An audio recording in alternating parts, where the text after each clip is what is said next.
Hello friend, नमस्कार। मैं दिनेश शर्मा। आज आपको बताऊंगा किसी जातक की मेष लग्न में हो और मेष लग्न में सूर्य महाराज द्वितीय स्थान पे बैठे तो किस प्रकार के फलित होंगे। ज़्यादा समय बर्बाद ना करते हुए सीधे पॉइंट पे आते हैं, ज़्यादा बेहतर रहेगा, क्योंकि सभी आजकल बहुत शॉर्टकट में बात चाहते हैं। देखिए, ये मेष लग्न की कुंडली बनी है, ठीक है। मेष लग्न की कुंडली में ये सूर्य भगवान में दूसरे स्थान पे बैठा हूँ। ये वीडियो सिर्फ उन जातकों के लिए है जिनकी मेष लग्न की कुंडली है, जिसका नंबर यहाँ 1 लिखा। लग्न बोल रहा हूँ, सूर्य, मैं कोई राशि नहीं बोल रहा हूँ, ठीक है। ये मेष लग्न बोल रहा हूँ। मेष लग्न की कुंडली में जिस जातक का सूर्य भगवान दूसरे स्थान पे बैठे होंगे तो क्या फलित होंगे, सिर्फ इसी पे आज हमारी चर्चा चल रही है। इसके पहले हम थोड़ी सी डिटेल और बात कर लेते हैं कि इसमें क्या हम चर्चा करना चाहिए। भगवान सूर्य का क्षेत्र है, ये कोणार्क मंदिर है, क्योंकि हमारे शास्त्रों में जो है सूर्य जो बहुत प्राचीन समय से पूज्य है। आरोग्यम भास्करादि छेद, मतलब भास्कर भगवान की उपासना से आरोग्य मिलता है, ठीक है। भास्कर भगवान की उपासना करने से आरोग्य मिलता है, ऐसा है। उपासना में प्रार्थना से आरोग्य मिलता है, भगवान सूर्य आरोग्य देते हैं, ऐसा ऋग्वेद में लिखा है, ठीक है। अब किसी जातक की कुंडली में यदि सूर्य द्वितीय स्थान पे हो सकता है किन्हीं कारणों से उनको बहुत कष्ट हो रहा हो, तकलीफ हो रही हो, तो उसमें जातक को क्या करना चाहिए, वो भी उपाय यहाँ पे बताए गए हैं, ठीक है। देखिए, सबसे पहले हम ये जानते हैं कि यदि मेष लग्न की कुंडली में यदि सूर्य महाराज दूसरे स्थान पे बैठे हैं तो वो वृषभ राशि में बैठेंगे। तो इसलिए हमको ये जरूर जान लेना चाहिए कि वृषभ राशि के क्या क्या किस तरीके से होती है। देखिए, वृषभ राशि काल पुरुष के ये पूरे ओंठों के मुंह और ओंठों का प्रतिनिधित्व करती है, ठीक है। और वृषभ राशि का जो स्वामी है वो शुक्र महाराज कहलाते हैं।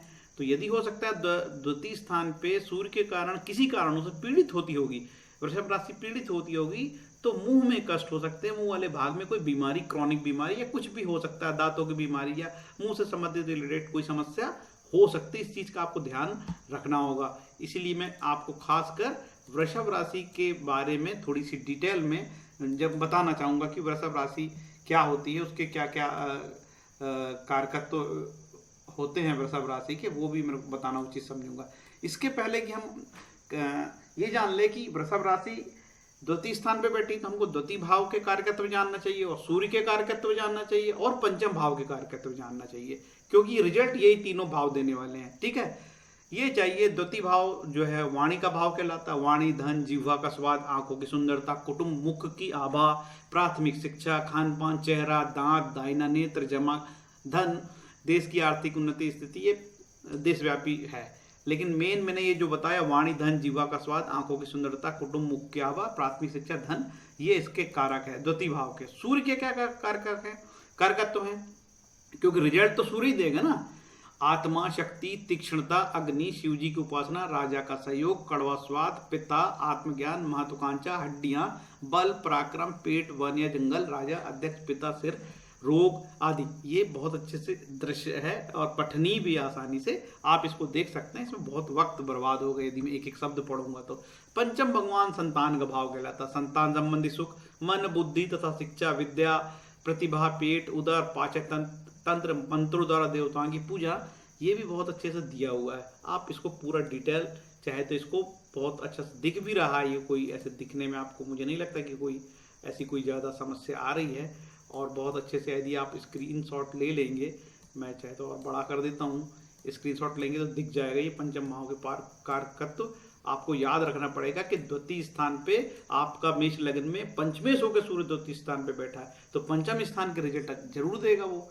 तो ये पंचम स्थान हुआ। अब ये जरूर जान ले आगे बढ़ने के पहले, किसी जातक का की मेष लग्न की कुंडली है, तो मेष लग्न में यदि सूर्य महाराज 20 डिग्री के होंगे, तो वो तो वृषभ में होंगे तो 20 डिग्री की बात नहीं होगा। लग्न का देख लेते हैं।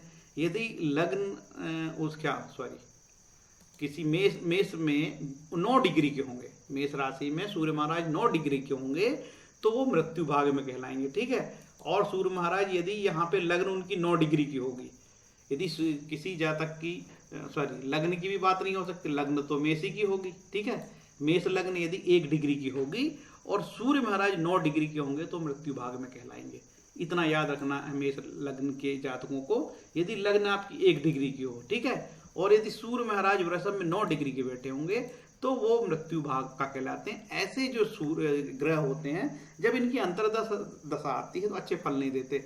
और ये भी ध्यान रखना पड़ेगा क्या सूर्य जो पीड़ित ना हो। ठीक है, आगे चलते हैं। अब ये मेष राशि के बारे में थोड़ा डिटेल बता दूं, क्योंकि सूर्य महाराज आपके वृषभ राशि में ही बैठे हैं ना। तो वृष राशि की डिटेल बता देते हैं। वृष राशि स्थिर राशि है और स्त्री राशि है, भूमि तत्व है इसका, शीत प्रकृति की है, दक्षिण दिशा की स्वामी है, वायु प्रधान है, रात्रि बली है, चतुष्पाद बहुत बार आएगा, क्योंकि इसका मतलब ये है कि प्रेडिक्शन में राशियों का बड़ा महत्व होता है। आगे देखिए चौपायों से लाभ, अभी प्रेडिक्शन आएगा तो चौपायों से लाभ, क्योंकि राशि का सिंबल ही चतुष्पाद है। चतुष्पाद स्वर्णवर्ण, उच्च शब्दाचारी और साधारण संतति वाली, विषमोदयी, शुभ संज्ञक और वैश्य इसकी प्रवृत्ति की ये राशि होती है। ठीक है, ये फलित में काम आता है। देखिए आगे चलते हैं। आप ये आपकी जो प्रेडिक्शन वाली बात आ गई है। ठीक है, कोशिश करूंगा कि वीडियो को मैं 10 मिनट से ज़्यादा ना चलाऊं। हाँ, थोड़ा 2-4 मिनट हो जाए तो देखना। जातक तत्व में बताया है कि वृष राशि, ठीक है, जातक तत्व में पहली चीज तो सूर्य, यदि सूर्य शुक्र की राशि में बैठा तो सूर्य शुक्र शत्रु माने जाते हैं। ये कोई इनसे इनकी दोस्ती नहीं है, ये नेगेटिव पॉइंट हो गया एक।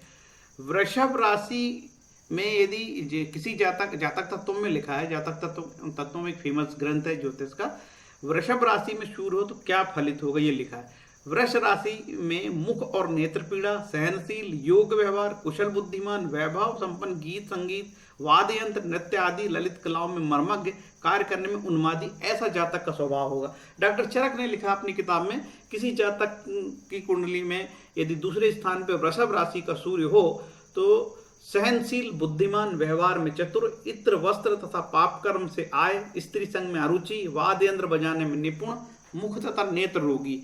ये जरूर बार बार आएगा, मुख तथा नेत्र रोगी, ये बात बार बार आएगी, आपको ध्यान में रखना होगा। देखिए महान ज्योतिषियों ने द्वितीय स्थान पे सूर्य होने पे क्या क्या फलित दिए हैं, इसका हम थोड़ा सा एक चर्चा कर लेते हैं। यही टॉपिक भी यही है और विषय भी यही है कि क्या फलित होंगे। सब ये जानना चाहते हैं कि हमको ज्योतिष की बकवास नहीं चाहिए, आप तो हमको प्रेडिक्शन बताओ साफ साफ क्या होगा और क्या नहीं होगा। बहुत प्रोफेशनल दुनिया है। भृगु महाराज ने कहा मुख रोग, हकलाकर बोलने वाला, राजदंड से हानि, मतलब उसको कोई सजा पड़ सकती है भाई। चमत्कार चिंतामणि बड़ी फेमस किताब, उसमें लिखा है, चमत्कार चिंतामणि में लिखा है कि गाय बैल भैंस से लाभ, चतुष्पाद। देखिए राशि बोला ना मैंने चतुष्पाद, ये चतुष्पाद मतलब वृषभ राशि चतुष्पाद की राशि होती है। चतुष्पाद से लाभ तो वर्तमान से लाभ, धन अच्छे कामों में खर्च करता, स्त्री के कारण कुटुंब में कला होता है। ये बहुत बार बात आएगी कि स्त्री के कारण कुटुंब में कला होता है। देखिए चतुष्पाद वर्तमान में ज्योतिष के हजारों साल लिखी किताबों का समय बीत चुका है। अब चतुष्पाद का मतलब चौपाया हो गया। चौपाया मतलब वाहन से लाभ हो सकता है, आप ट्रांसपोर्ट का कोई काम कर सकते हैं। ठीक है, ऐसा प्रेडिक्शन हो सकता है। भावनाथ एक ग्रंथ है, भाव प्रकाश एक ग्रंथ है जिसको जीवनाथ ने लिखा है। उन्होंने बोला है कि भाग्यशाली होगा यदि दूसरे स्थान पर सूर्य होगा, भाग्यशाली होगा, बंधुओं के साथ कलह करेगा, धन व शुभ कामों में होगा, और दरवाजे पर घोड़े हिनहिनाते मतलब चौपाया लाभ, घमंडी होगा और घमंडी भी होगा। देखो दरवाजे पर घोड़े मतलब फिर वो चौपाया वाली बात आ गई। इसका मतलब उसके घर में 4 व्हीलर खड़ी हो सकती है आज की डेट में, और वो ऐसा काम कर सकता है ट्रांसपोर्ट का, या गाड़ी घोड़े का काम कर सकता है, या कोई वो ऐसा मतलब जानवरों का जो फार्म होता है गाय पालने वाला काम, वो फार्म खोल सकता है गाय के लिए, कोई दूध का व्यापार कर सकता है, ये द्रव्य से लाभ है उसको। ठीक है, इस तरीके के हम कह सकते हैं। और ये भी कहा कि घमंडी होगा। अब पैसे घोड़ा गाड़ी होगा तो घमंडी हो सकता है, कोई उसमें बड़ी बात नहीं है। चलो मानसागरी नामक ग्रंथ में क्या लिखा वो देख लेते हैं।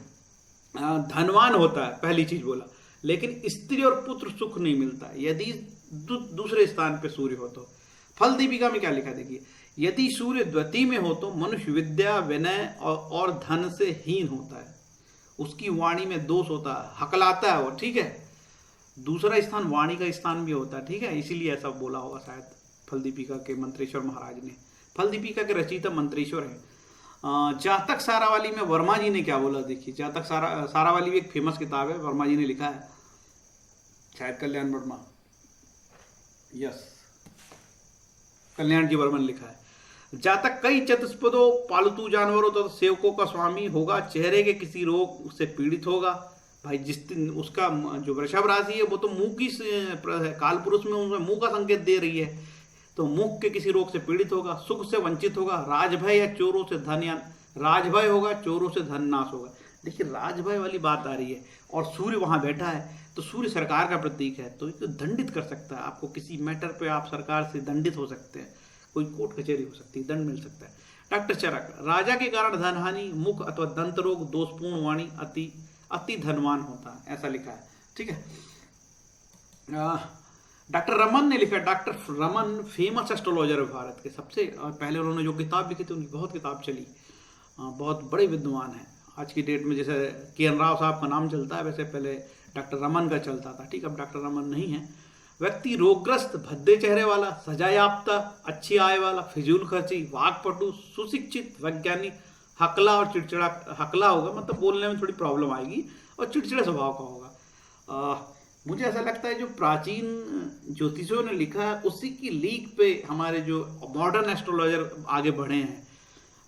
खैट कौतुकम एक किताब है, खैट कौतुक, ठीक है, अब्दुल रहीम खाना ने लिखा है, सन 1556 से 1627 के बीच में हुमायूं के कार्यकाल में कवि और दरबारी भी हुआ करते थे, कवि थे, और उनका फेमस ग्रंथ है। उन्होंने लिखा है, ज्ञानहीन, मूर्ख, क्रोधी, विरोध करने वाला, तंग दिल, चिड़चिड़े स्वभाव वाला, कृपण और दरिद्र होगा। ठीक है, और द्रव्यहीन होगा, मतलब पैसा नहीं होगा उसके पास।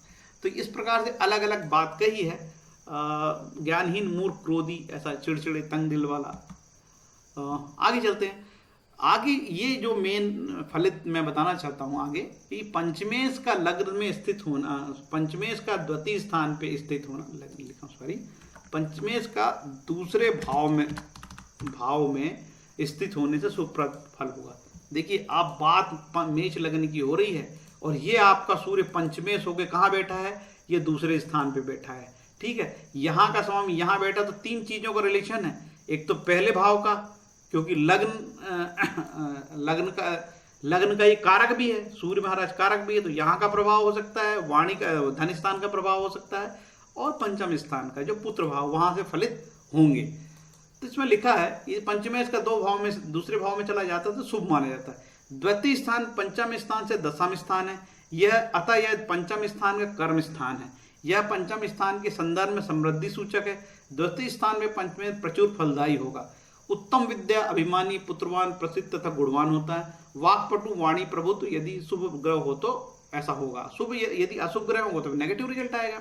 देखिए सूर्य के साथ यदि यहाँ पे और दूसरे कोई ग्रह हो सकते हैं तो वो शिक्षा में उसका कोई अंतर आ सकता है, और दूसरे ग्रह बैठते हैं, यदि इसके साथ कोई मंगल बैठ जाए, यहाँ पे राहु बैठ जाए, या फिर केतु बैठ जाए यहाँ पे, ठीक है, तो फलित परिवर्तित होंगे। दूसरी चीज आप यहाँ देखिए, सूर्य महाराज की दृष्टि भी पड़ रही है, सूर्य महाराज 7वीं दृष्टि यहाँ पे दे रहे हैं, और कई जगह लिखा है कि जातक बीमार रहेगा, कई एस्ट्रोलॉजर ने बोला कि बीमार भी हो सकता है। ठीक है, तो इसका मतलब सूर्य की दृष्टि 8वें भाव में पड़ रही है, और 8वां अच्छा भाव नहीं है, तो हो सकता है कि कोई क्रॉनिक डिसीज, उसको कोई बीमारी हो जाए। मुंह की बीमारी के बारे में तो स्पष्ट कह दिया है कि मुंह की बीमारी होगी, लेकिन ऐसी कोई बीमारी हो जाए जो लंबे समय तक चले। तो इस प्रकार के फलित मेष लग्न में यदि किसी जातक का दूसरे स्थान पर सूर्य होगा तो होंगे। मैं आगे चलता हूँ। ये मेरा यहाँ पे वीडियो लगभग खत्म हो गया है। अब ये जरूर जानना चाहिए आपको कि यदि हो सकता है कि किसी स्थान में यहाँ पे सूर्य बैठा और उसको बहुत तकलीफ हो रही हो, तो वो जरूर जानना चाहेगा कि भैया ठीक है आपने बता तो दिया, 13 मिनट बकवास तो कर ली, लेकिन उपाय तो बता दो। तो उपाय यही है कि इस प्रकार का उपाय मैंने पहले वीडियो में लग्न में सूर्य होगा तो बता चुका हूँ। यदि मैं वही चीज़ यहाँ रिपीट करूंगा तो बहुत लंबा वीडियो होगा और वो ठीक नहीं होगा। तो इस तरीके का यदि किसी जातक को बहुत पीड़ा हो रही है तो सूर्य का प्रयोग ये कर सकते हैं। अर्जुन कृत सूर्य स्तवन, सूर्य सहस्त्रनाम, सूर्य अष्टकम स्त्रोत, सूर्य स्तवन, सूर्य मंडल स्त्रोतम, सूर्य स्त्रोत, सूर्य उपनिषद, सूर्य आदित्य हृदयम, सूर्य के अष्टोत्तर शतनाम, सूर्य के 108 नाम, नेत्रोक्लिक चाक्षुषो उपनिषद का पाठ कर सकते हैं। सूर्य शतक नाम एक ग्रंथ है, उसमें 100 श्लोक लिखे हैं सूर्य भगवान की स्तुति के। आपका इंटरेस्ट होगा तो देख सकते हैं। और ये सूर्य का वैदिक मंत्र है ओम ह्राम ह्रीम ह्रीम ह्रौं स भूर्व स्व आकृष्टेन रजसा वर्तमानो निवेशयन मृत मृत हृणेन सविता रथेन देव याति भुवनानि पश्यन। ठीक है, ये वैदिक मंत्र है और ऋषि पाराशर की के ग्रंथ में इसी के लिए कहा है स्पेशली कि आप ये वाला मंत्र करिए। आप चाहे तो यहाँ से ह्राम ह्रीम होस हटा सकते हैं, ओम भूर्भुवस्व हटा सकते हैं, सीधे आप स्व भी हटा सकते हैं, सीधे ओम आकर्षणेन से भी पढ़ सकते हैं, ओम आकर्षणेन रस्सा वर्तमान निवेशन मृत, ये भी इस तरीके से कर सकते हैं, आपकी सुविधा है। सूर्य का एक और मंत्र है, ओम घृणिशूर सूर्याय नमः, ओम घृणिशूर आदित्याय नमः। इसमें से जो भी सरल है ले लें। और आपसे निवेदन है कि माला यदि जप करते, यदि आप सूर्य का मंत्र पढ़ते तो माला में ही करें। माला में पढ़ने का बहुत ज़्यादा अपना महत्व है। जैसे कि 12 राशि और 9 ग्रह, 12 9 108, 27 नक्षत्र, उनके 4 चरण, उसका बराबर 108। तो यदि कोई व्यक्ति जातक एक माला भी कर लेता है बहुत प्रेम से, श्रद्धा से, स्नेह से, तो भगवान गीता में बोलते ही पत्रम पुष्पम फलम तोयम, मुझे कुछ नहीं चाहिए, कोई हीरा मोती नहीं चाहिए, पत्रम पुष्पम फलम तोयम, प्यार से पत्र पुष्प फल भी दे दो तो मैं अपना ग्रहण करता हूँ, ऐसा भगवान कृष्ण गीता में कहते हैं। और ये सूर्य, यदि किसी को जातक को सूर्य से ज़्यादा प्रॉब्लम हो रही है तो सूर्य को पानी दे, जल दे, और सूर्य नमस्कार जरूर करें। इसमें 12 मुद्राएं होती है, वो सेहत के लिए बहुत उपयोगी होती है, ऐसा हमारे ऋषि मुनियों ने बताया है। ठीक है, तो फ्रेंड्स, मेरा ये वीडियो कैसा लगा? यदि अच्छा लगा होगा तो मेरे वीडियो को लाइक करें, शेयर करिए। मैंने वीडियो ज़्यादा लंबा हो जाता है करके बहुत तेज़ी से और फास्ट बोला है, तो उस बोलने में मेरी कई बार त्रुटियां हो जाती है, और यदि मैं धीरे बोलता हूँ तो फिर मेरा वीडियो बहुत खिंचता है, लंबा खिंचता है, और आजकल लंबे वीडियो को देखना पसंद नहीं करता, इसलिए मजबूरी में बहुत मुझे तेज बोलना पड़ता है। Thank you, Hare Krishna.